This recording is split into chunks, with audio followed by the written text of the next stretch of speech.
I pull up, you know I be moving. Moving the floor and I'm cruising. The money I'm speaking is fluent. All of my business booming. Stacking my cash in abundance. Yo les postos, on y est, H-24 avant le quart de finale de Ligue des Champions du Paris Saint-Germain face à l'Atalanta Bergame. Donc ça va être chaud, hein, comme vous le savez.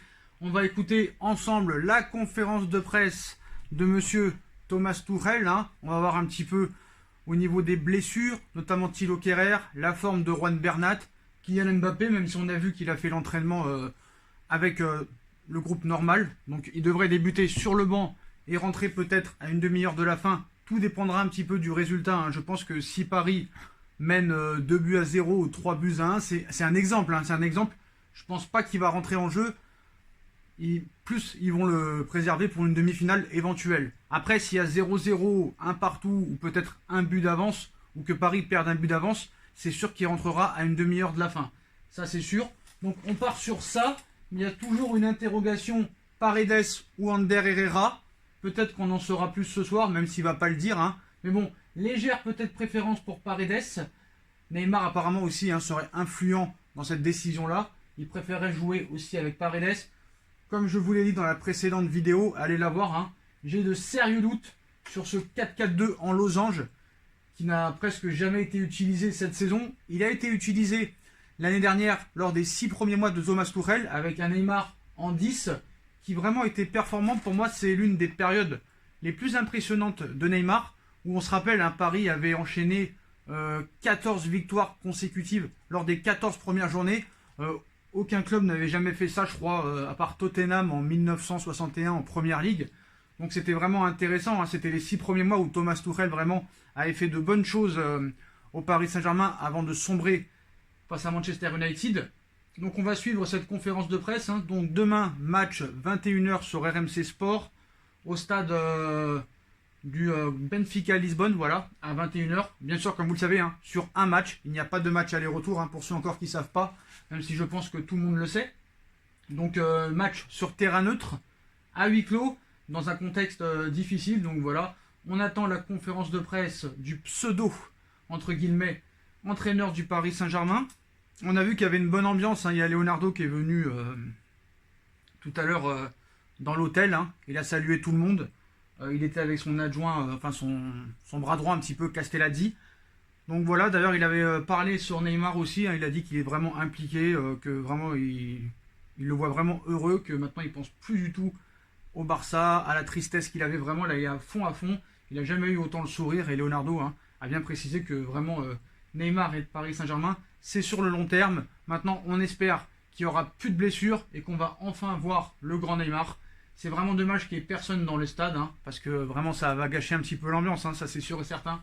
C'est pas pareil. Et quand tu vois un petit peu ce contexte, tu te dis que vraiment, cette Ligue des Champions et pour le Paris Saint-Germain, c'est tellement un club de poissards que tu te dis comme par hasard, pour une fois qu'ils gagnent cette Ligue des Champions, ce serait une Ligue des Champions sans personne dans le stade, sur terrain neutre, pas de match aller-retour. C'est tout à fait possible que même avec un coach comme Tuchel, tu gagnes cette Ligue des Champions.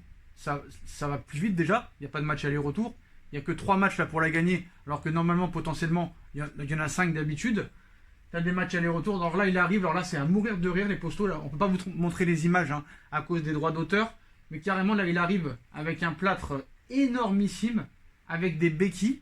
Apparemment, il en a pour 5 semaines avec les béquilles. Ce coach est une blague, c'est plus qu'une énigme, hein, c'est une blague. Je vous conseille pas ce livre parce que je l'ai arrêté page 56, tellement que c'était incroyablement nullissime.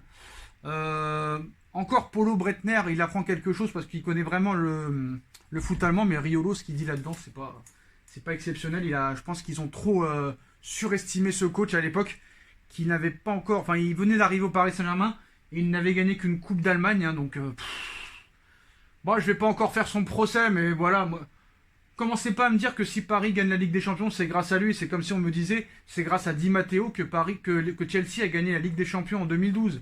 C'est grâce à Domenech si la France a été en finale de Coupe du Monde. Donc tu vas pas me dire ça, faut arrêter. Si Zidane, Makelele, Thuram, ils seraient parvenus, je sais même pas s'ils passent les poules, parce que même avec Zizou, même avec Thuram, même avec Makelele, ils ont gagné un match en poule contre le Togo. Ils ont fait match nul contre la Corée du Sud et la Suisse. Donc à un moment donné, stop. Même si après on a vu un Zidane exceptionnel, mais voilà, c'est pas grâce à Domenech que tu as été en finale de Coupe du Monde, c'est pas grâce à Matteo que tu as gagné la Ligue des Champions, hein. On se rappelle, hein, il y avait eu Didier Drogba, Franck Lampard, excusez-moi, Franck Lampard, John Terry, vraiment, avaient pris le groupe en main, et voilà, à l'époque c'était Villas-Boas qui avait été limogé après une défaite 3-1 contre le Napoli, il a été viré directement, parce que dans des clubs comme ça, on ne rigole pas. Comme je vous l'ai dit, le Real, le Bayern, tu gagnes pas, ça dégage. Tu gagnes pas, ça dégage. J'enlève ces lunettes, ça commence à m'énerver. Oui, je sais, c'est moins bien, mais bon, c'est comme ça. Quoique je vais les remettre quand même, hein, parce que ça fait une tête quand même assez bizarre, hein, je crois. Voilà, on va faire un petit peu l'intello, qu'on n'a jamais été à l'école. Donc voilà, par exemple, quand tu vois Pirlo qui vient d'être intronisé entraîneur de la Juventus de Turin, après le renvoi de Maurizio Sarri, qui aura fait à l'arrivée qu'une seule saison à la Juventus, voilà, c'est des clubs avec des institutions vraiment très autoritaires, et ça rigole pas. Mais nous, en France, il faut laisser le temps. En France, nous sommes vraiment des perdants. On ne veut pas gagner. Et pourquoi pas lui laisser aussi 10 ans pendant qu'on y est. Pourquoi pas lui faire signer un contrat à vie. Et moi, ce qui m'attriste, hein, je vais vous dire la vérité, ce qui m'attriste le plus, c'est qu'en commentaire, il y a des mecs qui le défendent en disant que c'est un grand entraîneur. Mais alors imagine si ce serait vraiment un grand entraîneur, qu'est-ce qu'il dirait? Ça se trouve, il dirait que c'est une pipe. C'est ça qui est incroyable avec les Français. C'est quand même assez exceptionnel.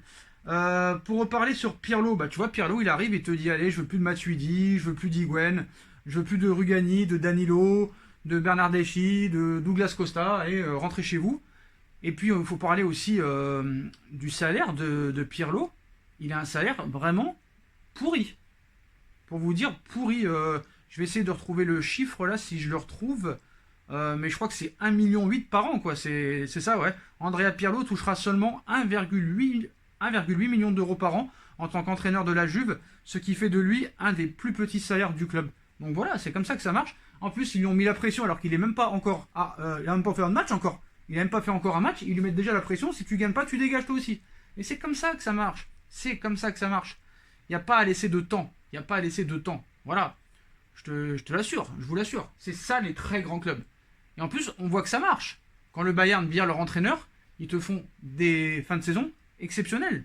Pareil pour Chelsea quand ils avaient viré Villas-Boas. Pareil pour le Real Madrid quand ils ont jeté leur entraîneur. Benitez par exemple en 2015, excusez-moi, Benitez est viré. Zidane arrive, il gagne la Ligue des Champions. Il en gagne 2 d'affilée et 3 d'affilée. Donc à un moment donné, stop. Et nous, on laisse des deuxièmes chances à des Unai Emery, à des Thomas Tuchel. Et en plus, ils prennent des remontadas. Et en plus, on leur laisse une chance. Et on les prolonge en plus. Surtout Thomas Tuchel qu'on a prolongé. Donc voilà. D'ailleurs, je voulais parler aussi d'un joueur de l'Atalanta Bergame. Avant de suivre la conférence de presse de Thomas Tuchel. Alors là, peut-être que l'Atalanta Bergame s'est mis une épine dans le pied tout seul. Je vais parler de Gosens, le joueur de l'Atalanta Bergame, l'Allemand, où il a cité cet après-midi, en parlant du Paris Saint-Germain, hein, nous avons un double avantage contre le PSG. Le premier est le rythme. En Italie, le championnat a pu reprendre et se terminer, ce qui n'est pas le cas en France. À part les finales de coupe, ils n'ont pas joué depuis 4-5 mois. Le second avantage est que nous sommes une équipe. Ils ont de nombreux joueurs de haut niveau qui peuvent décider du sort du match avec une ambition individuelle, mais ils ne forment pas une équipe. Donc voilà, encore un petit clash. Hein. Je pense que déjà il n'a pas vu le match de la Juve contre Lyon, parce que quand il dit nous avons un double avantage contre le PSG, le premier est le rythme. Je sais pas, mais moi je pense que la Juve avait plus de rythme que Lyon. Et pourtant c'est Lyon qui se qualifie, même s'ils ont perdu le match. Après on va m'expliquer, mais oui, mais comme ils ont gagné le match 1-0, c'est ça qui les a sauvés. Il les a sauvés, tu perds que 2-1. Avec un Cristiano Ronaldo exceptionnel. Donc quand il dit nous avons un double avantage contre le PSG, le premier est le rythme, c'est un faux argument. Ton argumentaire n'est pas valable. En Italie, le championnat a pu reprendre et se terminer, certes, ce qui n'est pas le cas en France, mais Lyon nous a prouvé que c'était tout à fait possible qu'une équipe ayant moins de rythme puisse rivaliser. Voilà. À part les finales de coupe, ils n'ont pas joué depuis 4-5 mois. Le second avantage est que nous sommes une équipe. Ils ont de nombreux joueurs de haut niveau qui peuvent décider du sort du match avec une action individuelle, mais ils ne forment pas une équipe. Donc on n'est pas une équipe. Hein. Ils font la même erreur que le Borussia Dortmund. Ils font peut-être la même erreur que nous avons fait dans le passé. Bon bah là, je peux te dire que voilà, Gasperini nous a clashé. Lui nous clash. Franchement là, c'est bon pour nous. J'espère que les joueurs ont lu cette interview. Mais voilà, c'est là que tu vois quand même que du côté de l'Atalanta Bergame, au niveau de la communication, c'est pas top. C'est pas top parce que tu sais très bien que les joueurs du Paris Saint-Germain vont lire ta déclaration et ça peut que les motiver. Ça ne peut que les motiver. Voilà, je suis désolé. Tu vois les joueurs d'Atalanta Bergame, ils te disent que Paris n'est pas une équipe et que c'est que des individualités. Tu as le droit de le penser. Mais regarde la bonne humeur qu'il y a en ce moment dans l'équipe du Paris Saint-Germain. Regardez les punchlines que vous balancez. Ça risque d'être quand même assez problématique pour vous. Je pense qu'il y aura vraiment un regain et un surplus de motivation de la part du Paris Saint-Germain parce que vous inquiétez pas, tout le monde nous fait croire que les joueurs de football ne regardent pas la presse, ne regardent pas les critiques, t'inquiète pas, ils regardent tout, ils ont que ça à faire quand ils sont au vert, quand ils sont enfermés à l'hôtel, ils ont que ça à faire. Certes, ils jouent à la PlayStation, ils jouent à la Xbox, ils jouent à la Nintendo Switch, mais je peux te garantir qu'ils regardent tout ce qui est dit, et je pense que ça, ce sera vraiment un surplus de motivation. Donc la conférence de presse, on attend toujours Thomas Tuchel là, qui arrive avec des béquilles.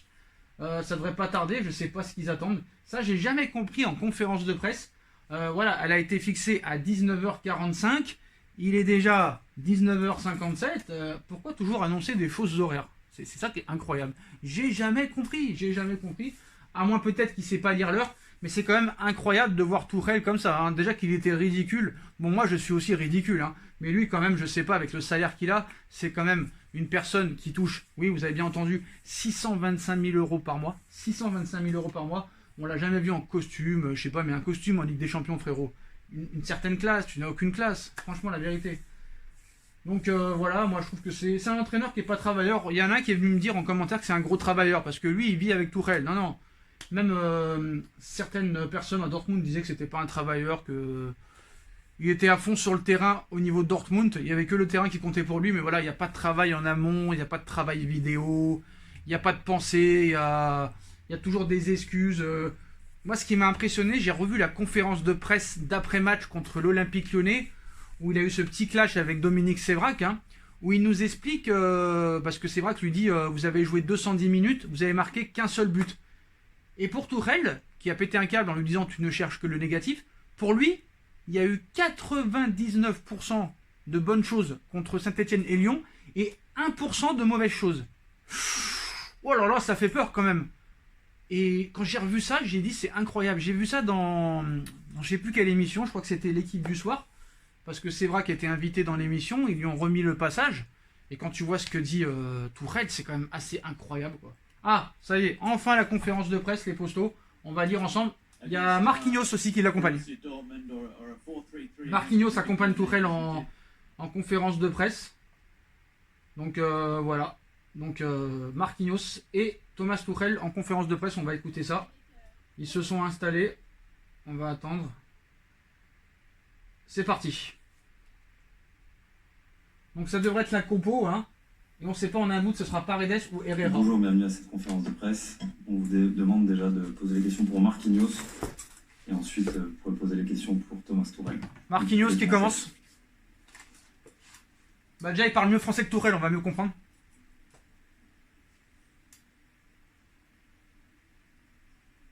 Bah, ils sont pas pressés de poser les questions, Le sentiment on a à l'extérieur que le PSG prépare ce rendez-vous de quart de finale avec une grande sérénité. Est-ce que tu confirmes ça, que le groupe est serein et confiant également sur l'issue du quart de finale?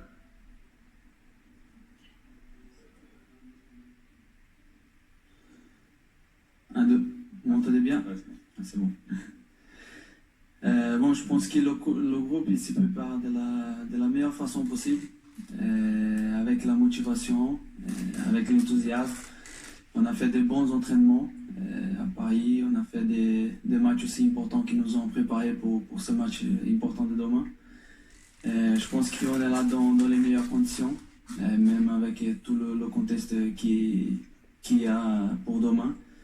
Je pense qu'on est prêt pour faire pour jouer ce gros match. Et oui, avec la sérénité, avec l'enthousiasme, avec le courage, on va mettre tous les ingrédients qu'il faut pour faire un bon match demain.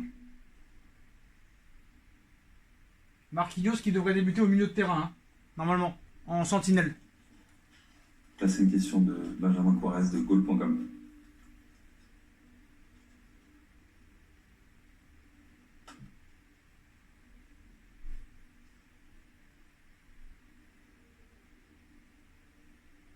Et leur micro, il marche même pas aux journalistes. Mort de rire. Si tu... Les micros, ils marchent pas? Attendez. Ah, il change le micro. Question de Philippe Sanfourche d'RTL. Philippe Sansfourche, RTL. Oui, Marquinhos, bonjour. Est-ce que les conditions particulières, le huis clos, le fait qu'il n'y ait pas de fans, qu'on soit dans un stade où il n'y a personne, est-ce que tout cela finalement rend la concentration plus difficile que d'habitude? Ou est-ce qu'au contraire, ça permet de se mettre dans une bulle et finalement c'est plus simple de pouvoir être plus concentré sur le match? Bonjour, je pense que comme on a fait contre Dortmund, il faut qu'on soit bien concentré. C'est dommage pour le foot, c'est dommage pour le spectacle, c'est dommage pour nous aussi. Nous, on voulait nos supporters ici. Même j'ai des gens de ma famille qui voulaient venir pour regarder ce match, mais malheureusement, par rapport au contexte, ils ne peuvent pas venir. Je pense que, mais peu importe la manière, il faut qu'on rentre sur le terrain, il faut qu'on sache ce qu'on doit faire. Et nous, on le sait. Alors, il faut qu'on mette tout ce qu'il faut pour faire un grand match, avoir une bonne concentration et faire ce qu'il faut, peu importe la manière et l'ambiance pour réussir à avoir la victoire. C'est ça qui me gêne, peu importe la manière. Il cherche pas la manière. C'est le coach qui inculque ça. Pour lui, la manière, ça ne compte pas. C'est que la victoire. Bon, d'accord. Benjamin Juarez de goal.com. D'accord, la victoire, c'est important. C'est le plus important. Mais bon, quand même, quoi. Pour eux, la manière, c'est vraiment pas la peine, quoi. Essaye de gagner avec la manière. Mais ils ont les moyens, quand même, de gagner avec la manière contre l'Atalanta Bergame. Je comprends pas. Question de Dominique Sévrac du Paris. Ah, c'est vrai que le copain à Tourelle. Quand vous parlez un petit peu du profil de Ander Herrera, vous avez découvert cette saison, quel joueur c'est, qu'est-ce qu'il a impliqué, qu'est-ce qu'il peut vous apporter au milieu de terrain? Ander, c'est un très bon joueur, un joueur de haut niveau, un joueur habitué à jouer des grands matchs. Je pense qu'il a un caractère important. C'est un joueur qui n'a pas peur d'aller au combat, de donner tout pour l'équipe. C'est le genre de joueur qui nous, on aime bien avoir à nos côtés. Et tous les matchs qu'il a fait, il a démontré qu'il a de la qualité. C'est un joueur vraiment de haut niveau. Et alors c'est un joueur important pour nous. Herrera qui revient en forme, hein, depuis le retour au foot. de Esport Interactive. Marquinhos, impressionnant le français, hein, franchement. Incroyable. Incroyable. Il parle un français impeccable. Hein. Il a appris très vite, mais les Brésiliens, ils ont cette facilité à apprendre vite le français. C'est vrai, hein. À part Neymar, mais lui, il ne veut pas apprendre. C'est pas la même chose. Une question de Julien Froment d'Europe 1. Ça sera la dernière question pour Marquinhos, s'il vous plaît. Dernière question pour Marquinhos. Marquinhos, comment on gère ce genre de match où on sait qu'il n'y a pas de match retour, justement? C'est assez particulier. Est-ce que c'est un avantage selon vous ou un inconvénient? On entend mal les questions. Moi, Hein. particulièrement, j'aime bien. C'est le genre de match qui vraiment, il faut tout donner. Il faut avoir une bonne stratégie. Il faut qu'on soit présent dans ce genre de combat. Je pense que nous, on est prêts. Mon équipe, elle aime bien aussi. Et voilà, il faut tout faire. Il faut tout faire pour pas avoir des regrets après le match. Nous, on sait qu'on a 90 minutes, 95 pour décider ce match et faire un bon résultat qui va nous permettre d'aller en demi. Et voilà, 90 minutes comme des guerriers, tout donner. Et je pense qu'il faut mettre tout ce qu'on a à notre disposition pour faire un très grand match et gagner et aller en demi. Merci, vous pouvez poser vos questions à Thomas. Oh, il est Tourelle. motivé, hein, le mec, il veut gagner absolument, il le dit. Hein. Donc c'est assez rassurant quand même d'avoir un bon message comme Une ça. question de... Et allez, Marquis, hein. Allez, Marquis. Tu joues pas à ton poste, mais bon. C'est à Tourelle maintenant. Oui. Oui. Les joueurs de Madrid, STP, ils sont activés, les craintes de contagion c'est une équipe. On n'entend rien, frère. Il y a 2 joueurs de l'Atlético Madrid qui ont été testés positifs. Est-ce que nous, on a peur d'avoir des joueurs testés positifs? Il y a 2 joueurs de l'Atlético qui ont été testés positifs. Est-ce que Non, Paris on a n'a peur pas aussi? Maintenant, on a... Toi, toi, toi. Nous sommes tous négatifs. On a eu un autre test. Nous sommes très très vigilants. L'organisation de notre voyage dans l'hôtel est excellente. Nous sommes, comme je dis, nous sommes très très prudents, très vigilants. Et j'espère qu'on reste tous négatifs, pas seulement pour le match, mais aussi pour notre santé. Mais pas de peur. Question de Damien Degord de l'équipe.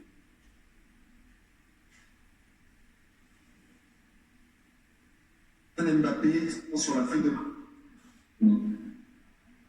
Achetez-vous des micros, les gars. Ta question, s'il te plaît, Damien. Vous êtes des milliardaires. Bonjour Thomas, je vous demandais quelles étaient les chances, la probabilité que Kylian Mbappé soit sur le banc et même sur le terrain demain. S'il fait un bon entraînement aujourd'hui et pas de choses extraordinaires arrivent, il est dans l'équipe demain. Il est dans l'équipe demain. Ça veut dire C'est quoi? Dominique Sévrac, Parisien. Sur le banc, normalement. Dans le groupe. Il voulait dire dans le groupe, je pense. Mais il débutera sur le banc à 99,99%. Ce tactique que vous attendiez demain contre Bergame, et est-ce que Marco Verratti est fort au top de compétition? Vous espérez pouvoir le récupérer? Est-ce que Verratti va revenir avant la finale ou la demi-finale éventuelle? Ou est-ce qu'il est forfait complet? On doit Pour le reste. On doit avoir patience avec Marco. La semaine dernière, c'était pas possible pour lui de aller et to run. Il n'arrive même pas à parler français, le gars. Ça fait 2 ans, frère. Hier, il a commencé de courir. Ça va être très très court pour les demi, mais on va essayer tous, comme avec Kylian. C'était un accident pendant l'entraînement et c'était beaucoup de malchance, mais peut-être maintenant nous sommes dans une phase où Marco peut accélérer son travail, c'est bien. Et le premier pas était quoi? Atalanta, il joue, c'est sûr, il joue un style unique. Il joue presque 1 contre 1 sur tous les terrains. Il attaque contre le ballon avec 7 joueurs dans le camp adverse.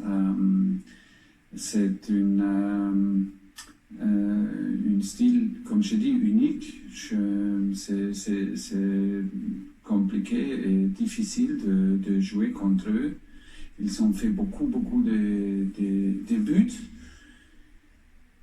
Voilà, c'est un grand défi, mais il y a toujours des possibilités de trouver des espaces, mais on doit faire un bon match. Maintenant, on a préparé Atalanta pendant les derniers 3 jours. Aujourd'hui, on fait le dernier entraînement comme habitué, et demain, pour moi, c'est important que oui, c'est aussi un match tactique, mais c'est aussi un match de la tête mentalement, qu'on joue avec le même esprit qu'on a fait l'entraînement pendant les derniers jours. C'était extraordinaire, c'était très très bien, c'était un bon mix entre concentration, entre une bonne ambiance, entre un vraiment spirit de compétition entre des joueurs. C'était très très très bien, et c'est aussi nécessaire demain de jouer avec un sourire